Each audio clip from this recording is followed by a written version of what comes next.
Abram as vossas Bíblias no livro de 2 Reis, capítulo 5, versículo 1 a 19. Aleluia. O versículo 11 diz assim: E Naamã muito se indignou. Diga comigo, Naamã se indignou. Oremos ao nosso Deus. Senhor Deus, obrigado por ter concedido a nós a oportunidade de estar na sua casa para obedecer sua palavra. Espírito Santo, o Senhor é o rei desta reunião. Toma o seu lugar. Eu não sou nada, Senhor. O Senhor é mestre dos mestres, Senhor dos senhores. O Senhor sempre fala maior e melhor do que todos nós. Ensina-nos nesta noite. Faz de mim apenas um canal. Me dá sabedoria para ensinar. E dá ao meu povo sabedoria para entender. É a minha oração que eu pedi. Amém. Graças a Deus. Amados, por ensinar, graças a Deus. Se os irmãos puderem marcar aí a sua Bíblia, desse capítulo aí, deixar aí, põe aí o papel, e nós vamos ficar por ali. Nós vamos sair, mas depois a gente volta. Amém? Queridos, falamos na semana passada a respeito da fé de Pedro na ocasião que ele fez prova de Cristo, pedindo para andar por sobre as águas. E a fé, mesmo sendo pequena, ela é uma fé que demonstra atitude. Quem tem fé, mesmo pequena, essa pessoa que tem fé pequena demonstra atitude. E foi isso que Pedro fez. Pedro viu que Jesus estava andando sobre as águas e disse: sou eu. Ele disse: se és tu, manda que eu ando contigo. E Jesus disse: vem. E Pedro desceu do barco e andou sobre as águas. Mas, a algum momento, Pedro sentiu o vento forte e afundou. E Jesus disse: homem de pouca fé, por que você duvidaste? Então, Pedro tinha pouca fé. Amém? Vamos falar, continuando nesse assunto, sobre Naamã. Naamã, irmãos, ele também tinha pouca fé. E a pouca fé, ou a fé pequena, ela se move na região mental. Diga comigo, a pouca fé, ou a fé pequena, ela se movimenta na região da mente, na região da lógica. Amém? Então, a pessoa que tem fé pequena, ela é igual a pessoa que faz um projeto em sua mente, mas aí quando ela vê as primeiras dificuldades, o que ela faz? Desiste, né? Igual tocar violão, tocar bateria, tocar teclado, a mesma coisa. A pessoa começa a ver que tem muita dificuldade, deixa isso pra lá. Mas não, isso não é para mim. Por quê? Porque a fé dela está na região da mente, está na região da lógica. Ela se viu tocando, ela se viu fazendo aquilo, mas quando ela viu o tanto que ela teria que vencer, o tanto que ela teria que se esforçar, o tanto que ela teria que se dedicar, o tanto que ela precisaria crer, a fé naufragou. Fé na região mental. E Naamã, irmãos, ele tinha algumas características. Se você olhar aí em 2 Reis capítulo 5, diz que Naamã, ele era um grande homem diante do seu senhor, ou seja, o rei Ciro o admirava. O rei o admirava. Preste bem atenção, irmão. Você ter admiração do rei é algo maravilhoso. O rei o admirava. Ele era um homem de muito respeito. Capítulo 5, versículo 1 de 2 Reis. Ele era, e diz que o Senhor dera livramento aos sírios por meio das suas mãos. Era um varão valoroso, ou seja, Naamã era um grande homem, Naamã era um homem de caráter, Naamã era um homem que tinha submissão ao seu rei, e acima de tudo, o Senhor era com ele. Irmãos, a bênção estava sobre Naamã no quesito, o Senhor era com ele. Mas o que eu quero dizer com isso, irmão? Bom caráter não qualifica ninguém na fé. Irmão, isso é muito sério. Você ter bom caráter, isso não te dá fé suficiente para você ser curado. Eu tenho bom caráter, eu sou uma pessoa boa. Quem já viu isso, irmão? Eu sou uma pessoa boa, Jesus vai me curar. Eu sou honesto, Jesus vai me curar por causa da minha honestidade. Não, Jesus não vai te curar porque você é honesto. Jesus vai me curar porque eu não minto para ninguém. Jesus não vai te curar porque você não é mentiroso. Não, a fé não está no caráter. Caráter é uma coisa e fé é outra. Os irmãos estão entendendo? Porque tem pessoas que pensam assim: não, eu vou para a igreja, eu sou uma pessoa boa, eu sou um bom pai, eu sou uma boa mãe, eu sou um cidadão, então Deus vai me curar. Não, a fé não está relacionada com caráter. Fé é uma coisa, caráter é outra. O meu caráter não me qualifica na fé. Eu preciso entender isso. E quando se trata disso, irmão, diz o texto que Naamã, ele ouviu da sua mulher que ouviu de uma escrava. Então, até chegar no seu ouvido que havia um profeta em Israel, primeiro a mulher dele ouviu, falou para ele, ele creu. E ele crendo, ele foi até o rei e comunicou com o rei: olha, tem um homem lá em Israel, um profeta, que cura as pessoas da lepra. Irmãos, a fé pequena, ela se move até certo ponto.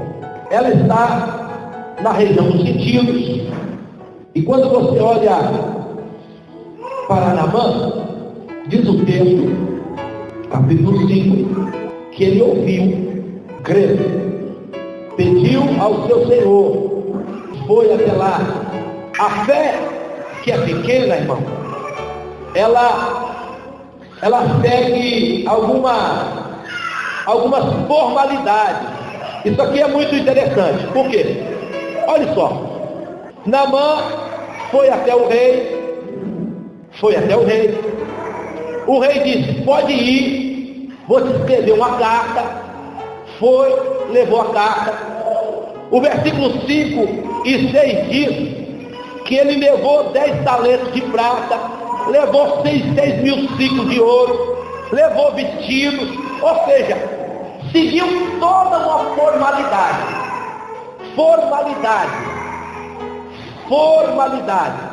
A fé que é grande, irmão, ela não segue formalidade.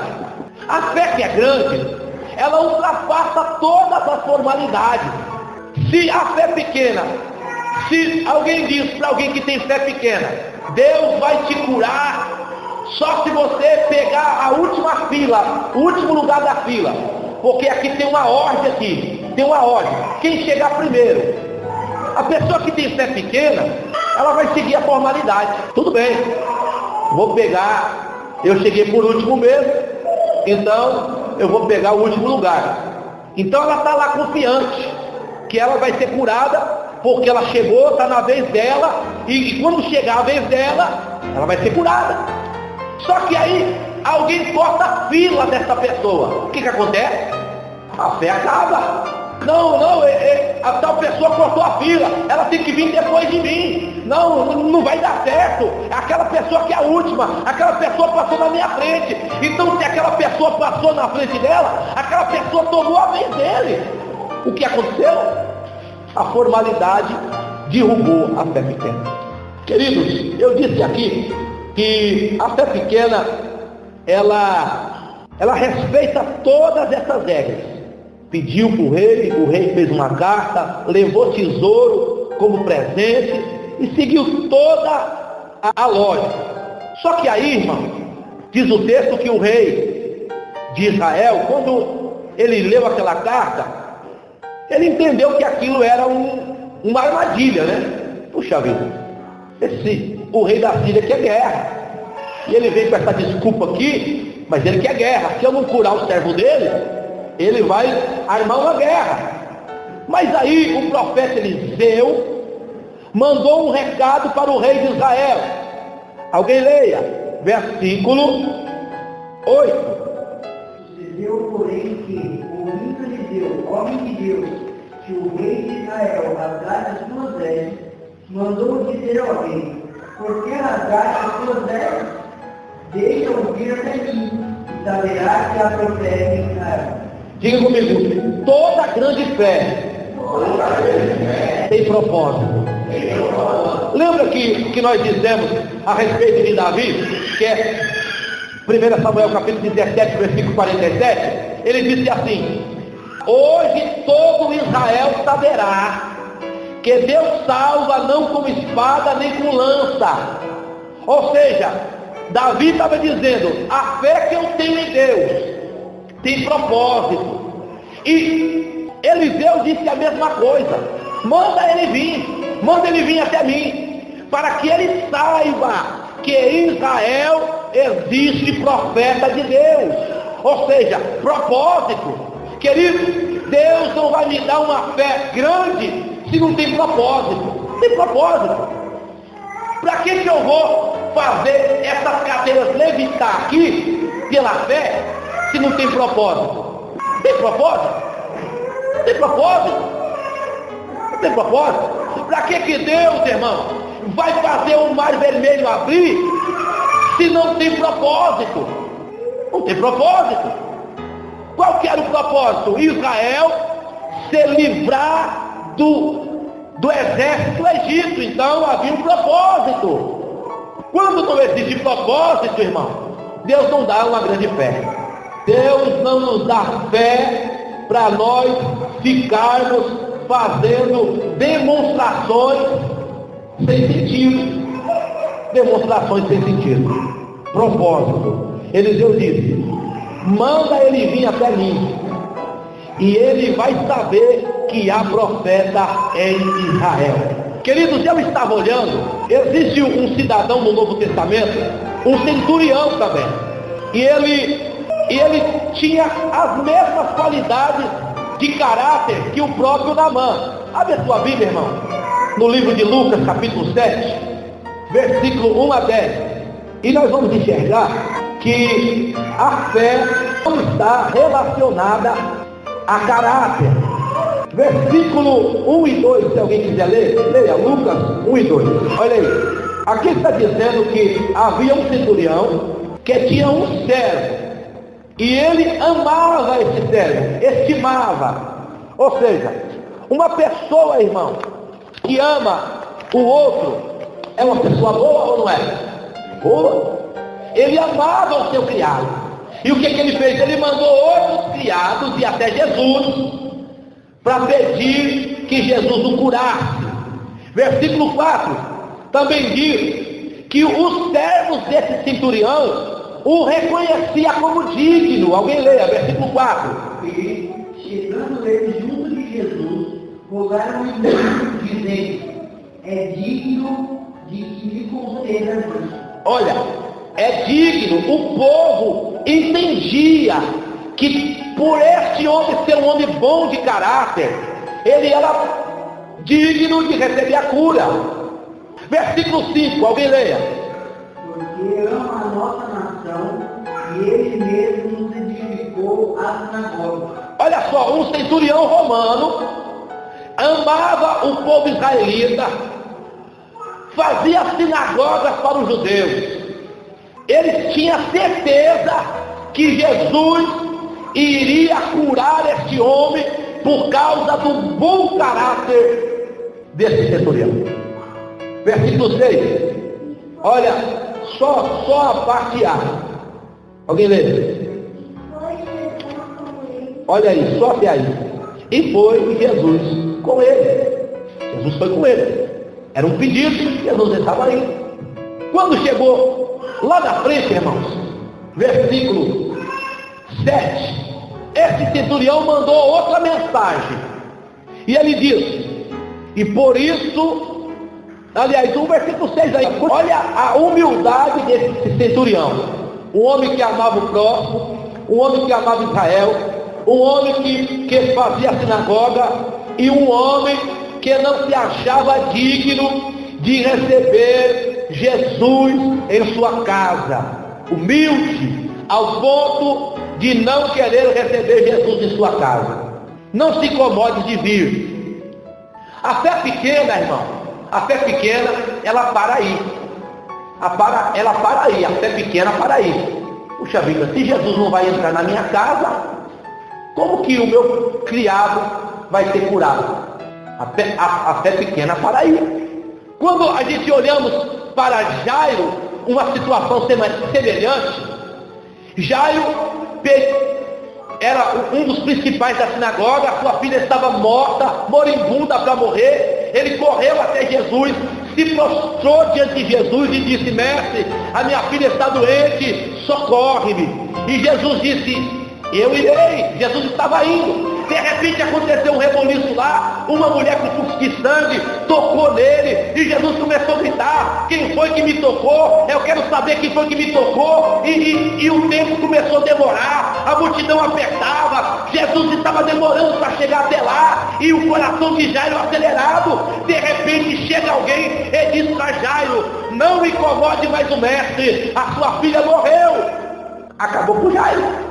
Jesus olhou para Jairo e disse, não tema, crê somente. Ou seja, Jesus fortaleceu a fé de Jairo, porque Jairo já tinha desmorecido. Acabou a esperança. Então Jesus fortaleceu a fé de Jairo.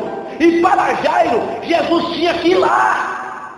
Para o centurião, nós vamos enxergar que Jesus não precisou ir lá. Quando olhamos para o capítulo 7 de Lucas, versículo 7, o centurião diz, nem ainda me julguei digno de ir ter contigo. Diz, porém, uma palavra e o meu criado sarará. Preste bem atenção. Diz, porém, uma palavra e o meu criado sarará. Esta fé é uma fé sem limites. É uma fé grande.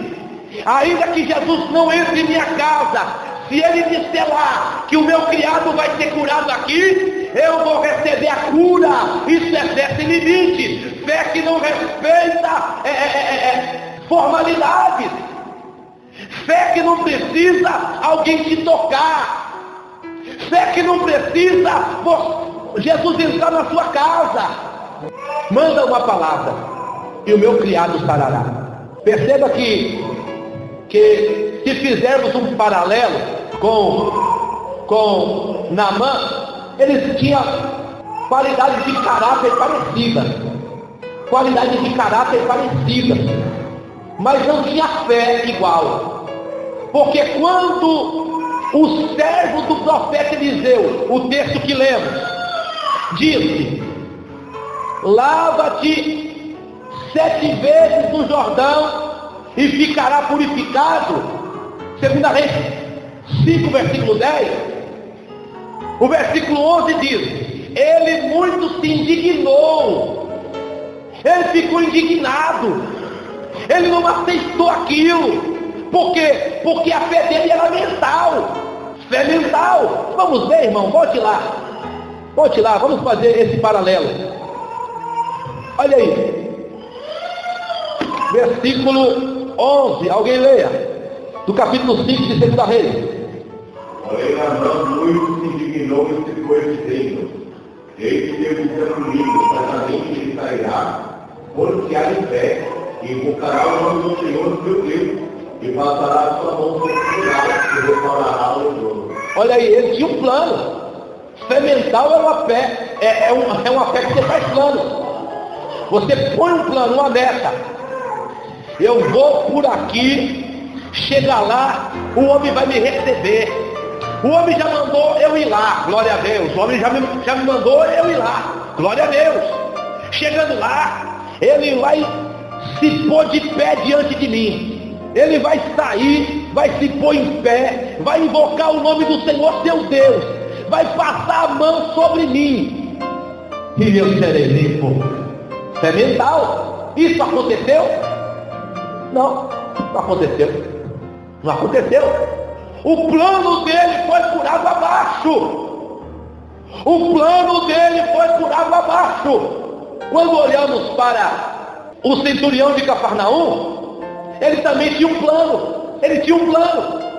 Pediu para os seus criados chamar o mestre. Só que quando o mestre estava vindo, ele se sentiu tão pobre, tão fraco, tão indigno, que ele não podia deixar Jesus entrar. O plano dele foi por água abaixo, não foi? Foi por água abaixo. Não entra, não, você não pode entrar, não entra, você não pode entrar. Eu não sou digno de te receber, não entra, você não pode entrar. Eu não sou digno de te receber, mas como eu vou curar o seu servo? A fé, não, mas eu tenho uma base. Diga comigo, a fé tem base. Irmãos, a fé tem alicerce, irmão. Tem pessoas que pensam que a fé é algo imaginativo. Fé sem base. Falamos na semana passada, Jesus disse: olhe para as aves do campo, que não planta e não semeia, todavia o vosso Pai as alimenta, vocês valem mais do que ela. Ou seja, qual é a base da sua fé? Os passarinhos. Se Jesus cuida dos passarinhos, acredita nessa base, Ele cuida de você também. Fé não é sem base. Ninguém anda por fé pisando nas nuvens, pisando em falso. Todos que têm fé pisa em segurança. Quando Jesus estava no barco de Pedro, Jesus disse: vamos pescar. O que Pedro disse? Eu trabalhei a noite inteira e nada pesquei, mas sob a tua palavra. A base da minha fé é a tua palavra. Fé não é sem base, sob a tua palavra. Qual é a base da minha fé? A sua palavra. Sobre o que o Senhor está dizendo, eu vou lançar a minha rede. Base.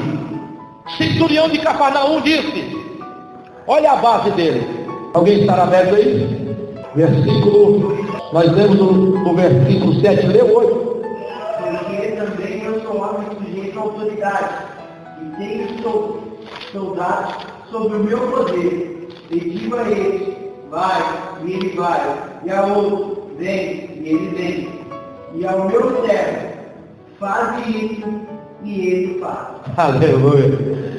Eu sou homem sujeito à autoridade. Eu estou debaixo de uma autoridade. Quando o César manda eu fazer, ele não precisa ver, eu faço. A autoridade de César tem valor na minha vida. Autoridade. É a mesma coisa. O pastor Cláudio manda a gente fechar aqui na quarta-feira. A palavra dele tem autoridade. Vou fechar, não, mas vamos ficar sem culto, não quer saber. Vou fechar. Deus que se responsabiliza. Autoridade. Se um pastor regional falar, a partir de agora, todos os cultos vai ser culto de oração, até segunda ordem, eu vou fazer. Vou fazer, porque a palavra dele tem autoridade. Ah, irmão, tem gente que não vem. Não importa. O importa que eu estou debaixo da autoridade. O que ele fala, eu tenho que obedecer à autoridade. Base. O centurião tinha base.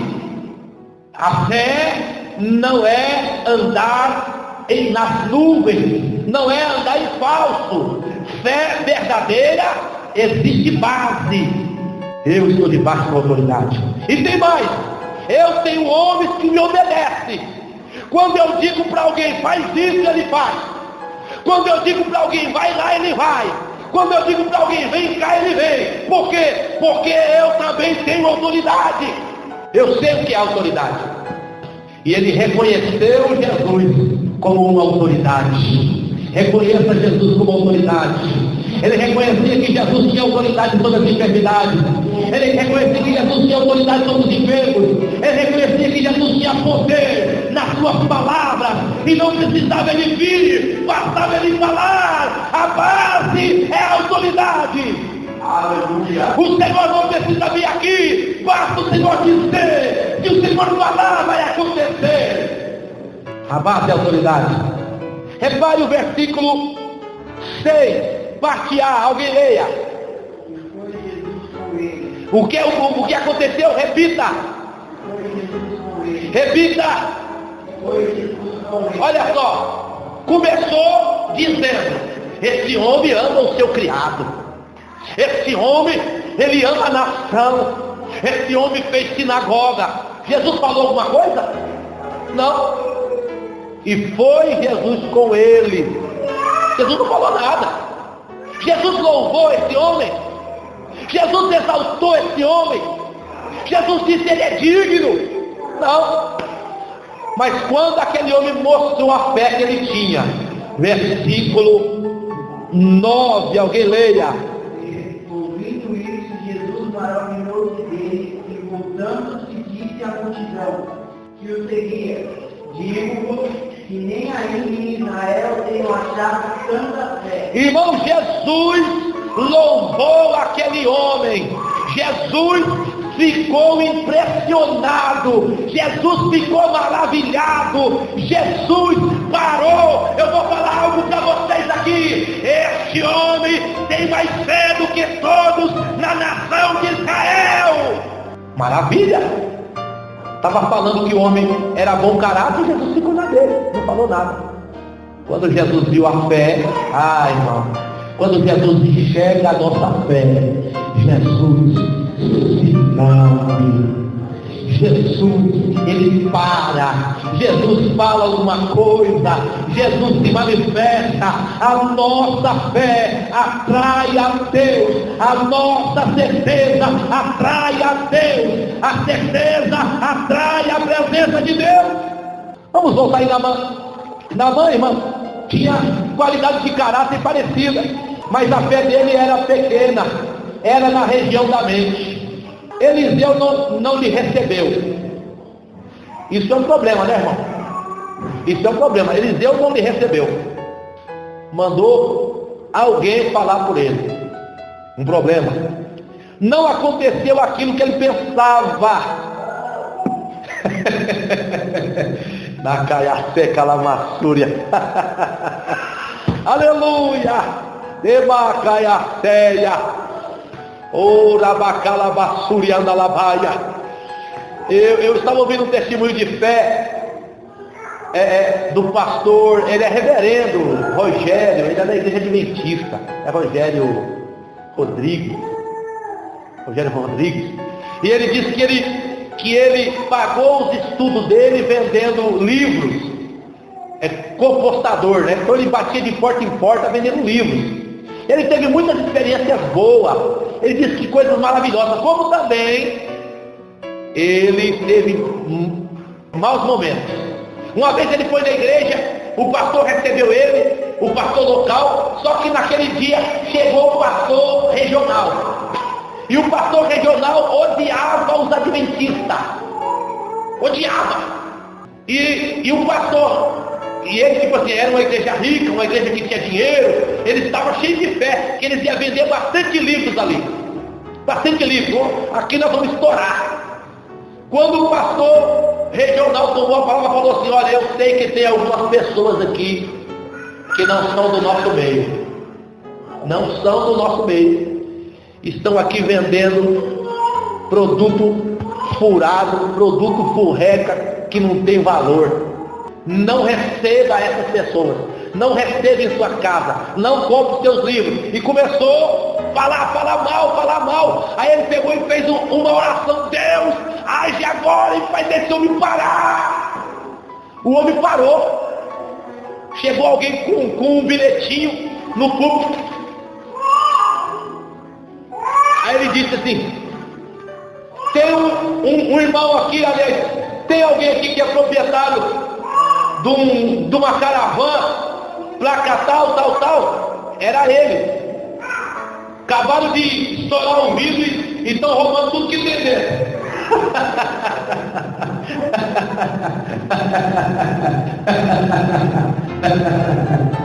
Fé é você acreditar que Deus está no controle, mesmo acontecendo tudo o contrário, irmão. Está acontecendo tudo o contrário. Tudo que você imaginava não está acontecendo. Tudo que você esperava não está acontecendo. Irmão, a fé precisa sair da região mental, da região da lógica. Deus ainda está no controle. Na caia feia, levanada caia súria, Deus ainda está no controle. Glória a Deus, obrigado. Está acontecendo tudo errado. Eu orei para o homem parar e agora Deus livre o que eu tinha. O ladrão roubou, quebrou o vidro do carro, mas Deus não os desamparou, irmão. Deus não desampara. Quando olhamos para Paulo e Silas, quando expulsou o demônio daquela profetisa, daquela que profetizava por demônios, Atos capítulo 16, o que aconteceu? Pegaram eles, levaram na praça, tiraram a roupa deles, deram uma surra deles no meio da praça, expulsou o demônio. Depois levaram eles para a prisão. Ficou preso lá, amarrado. E o que eles fizeram? Cantaram e louvaram perto da meia-noite. Eles não estavam amaldiçoando a Deus, não estavam murmurando pelas coisas terríveis que lhe aconteceram. Antes, do contrário, louvavam e cantavam, e Deus se moveu. Os alicerces da prisão se abalou. Deus vem ao encontro daquele que tem fé, irmão. Deus se move ao seu encontro. Jesus não se admirou das qualidades de caráter, mas Jesus se admirou das qualidades da fé. Sabe por quê, irmão? Porque diz Isaías: as nossas justiças são como trapos de panos imundo perante Ele. Irmão, tudo que eu faço de bom não me justifica. Para Deus eu ainda estou sujo. Eu posso ser impecável, mas para Deus eu estou sujo. O único que me santifica é o sangue de Jesus Cristo. Mas a minha fé, aleluia, ela ultrapassa as minhas imundícias, ela sobe as mais altas alturas e alcança Deus, e Deus se move por causa da minha fé. Aleluia. Irmão Samã, ele disse assim, versículo 12 do capítulo 5, volte lá: porventura não são Havana e Farpas, rios e Damasco melhores do que todas as águas de Israel? Irmão, a fé que está na região mental, a fé que está na região da mente, ela é pequena. Por quê? Porque ela para diante da lógica. Preste bem atenção, irmão. Eu sou um homem leproso, correto? Se eu pular no rio Tietê, o que acontece?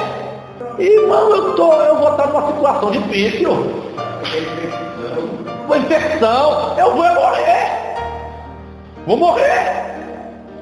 Quando ele olhou para a água do Jordão, não era o Tietê, tá, irmão? Não era o Tietê, porque João batizava naquelas águas. Não era o Tietê. Mas comparado às águas de Damasco, irmão, era água imunda.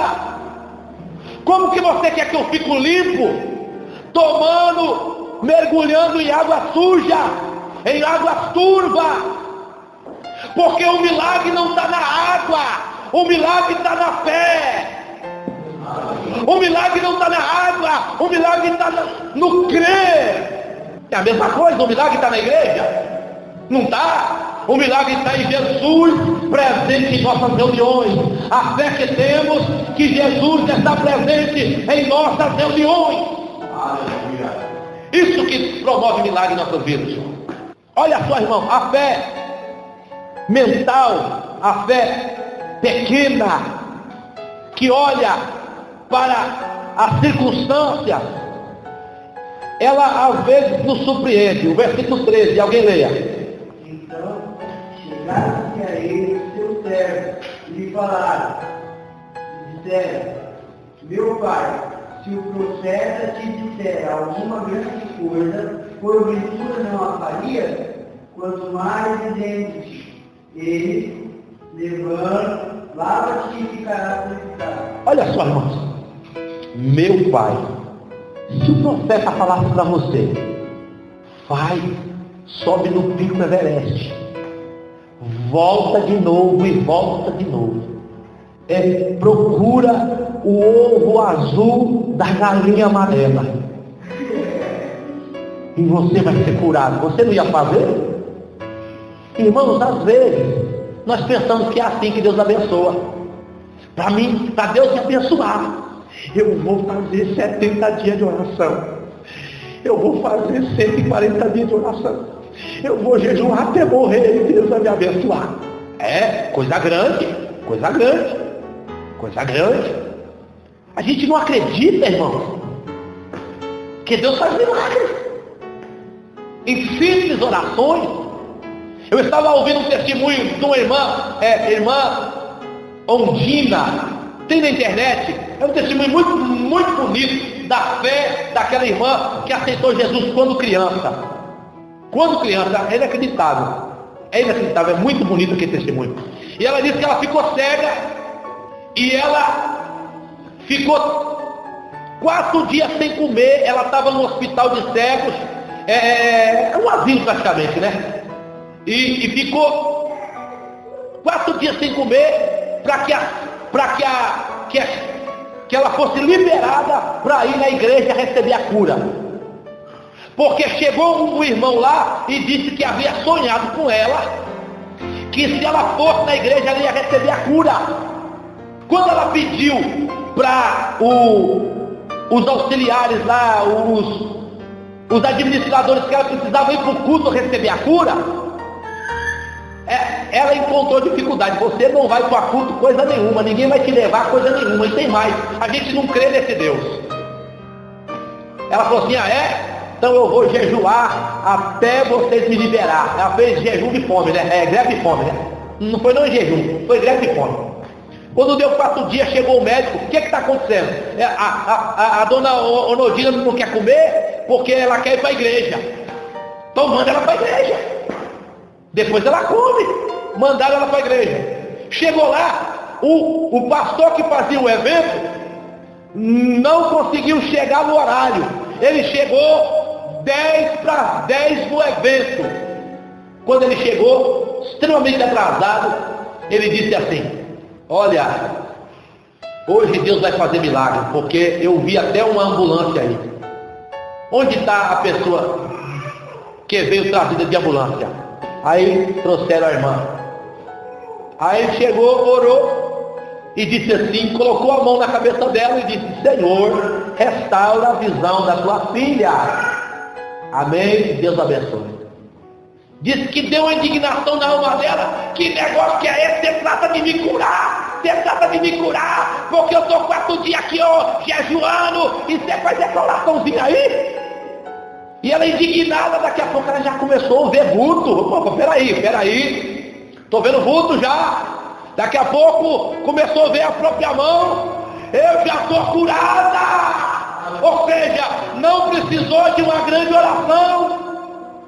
Não, uma simples oração operou. E a gente, irmãos, deixa a nossa mente nos enganar às vezes. Deus só vai te ouvir se você fizer grandes coisas. faz grandes coisas para Deus que Deus vai te ouvir. Não, irmão. Pequenas atitudes de fé, pequenos momentos com Deus, pequenos propósitos. Deus ouve cada coisa, irmão. Deus ouve cada coisa. Deus faz cada milagre. Aí, graças a Deus, ele foi ajudado. A fé pequena precisa de ajuda. Os seus criados o ajudaram. Meu pai, o senhor veio de lá de Samaria.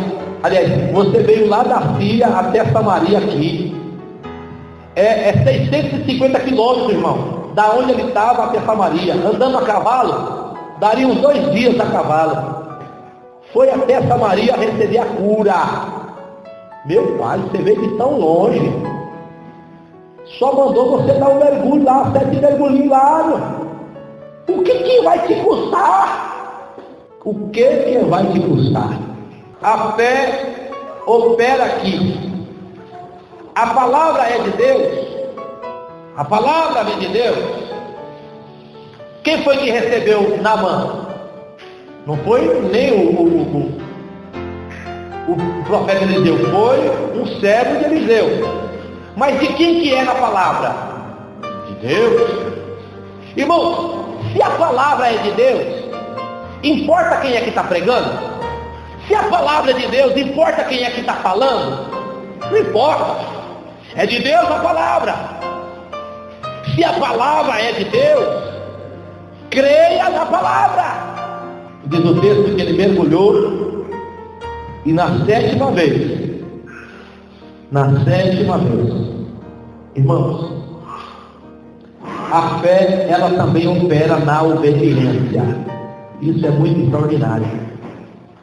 Não existe fé, irmãos, perfeita sem obediência.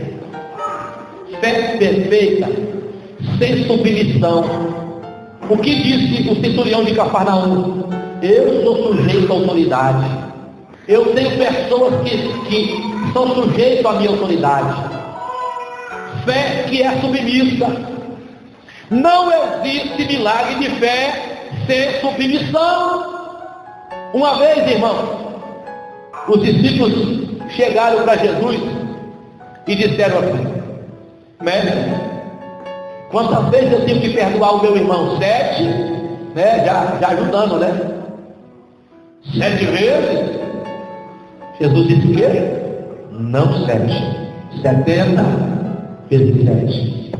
O que eles falaram? Senhor, acrescenta a nossa fé. Se tu não tem fé para isso, a gente não tem tanta fé assim. Aí Jesus continuou dizendo, Jesus continuou falando: se você é servo de alguém, aliás, se você vem do campo e você chega na sua casa, o seu criado, já é tarde, o seu criado, ele vai dormir ou vai preparar a comida para você comer? Vai preparar a comida para você comer, não é assim, irmão? Você pagou o cozinheiro, você pagou o empregado para ele fazer aquilo, é o seu criado. Então ele não vai dormir até que você prepare a comida para ele. E tem mais, você só come depois que o seu Senhor comer. É assim. Jesus disse: como que vocês querem receber fé se vocês não querem nem obedecer o que eu estou falando? Eu mandei vocês perdoar. Perdoa.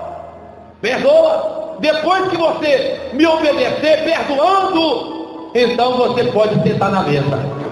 Isso é a fé. A fé, ela opera por meio da obediência.